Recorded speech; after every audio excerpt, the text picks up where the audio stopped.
നമുക്കിന്നേ ഒരു Persian ഷെറാസി salad ഉണ്ടാക്കിയാലോ. നമ്മുടെ കച്ചമ്പറിന്റെ ഒരു അളിയനായിട്ട് വരും. വളരെ സിമ്പിൾ ആയിട്ടും ഈസി ആയിട്ടും ഉണ്ടാക്കാം. അപ്പൊ സമയം കളയണ്ട, ഉടനെ വീഡിയോയിലേക്ക് പോവാം. ജോസ് മോസസ് കിച്ചൺ.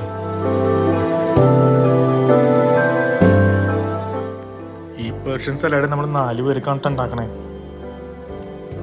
അതിന് വേണ്ടിയിട്ട് കുക്കുംബർ പകുതി ഇങ്ങനെ ചെറുതായിട്ട് ഡൈസ് ചെയ്തത്, സബോള വെള്ള പകുതി അതും നന്നായി ഡൈസ് ചെയ്തത്, പിന്നെ തക്കാളി അര അതും ഡൈസ് ചെയ്തത്, കുറച്ച് മല്ലിയിലയും കുറച്ച് പുതിനയിലയും, പിന്നെ ഒലിവ് ഓയിൽ 1 ടേബിൾ സ്പൂൺ, പിന്നെ ആവശ്യത്തിന് ഉപ്പ്, പിന്നെ കുറച്ച് കുരുമുളകും, പിന്നെ ഇച്ചിരി നാരങ്ങ നീര്.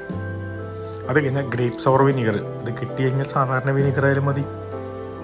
അതും ഒഴിച്ച് ഇങ്ങനെ അങ്ങോട്ട് ഇളക്കി കഴിഞ്ഞാൽ നമ്മുടെ സലാഡ് റെഡി. പേർഷ്യൽക്കൊന്നും കൊണ്ട് നമുക്ക് വീട്ടിലുണ്ടാക്കാം. ഇത് വളരെ ഈസിയിൽ ഉണ്ടാക്കാനായിട്ട് നമ്മുടെ കച്ചമ്പറിന്റെ ഒരു അളിയൻ അല്ലേ, നമുക്ക് തിന്നു നോക്കാം.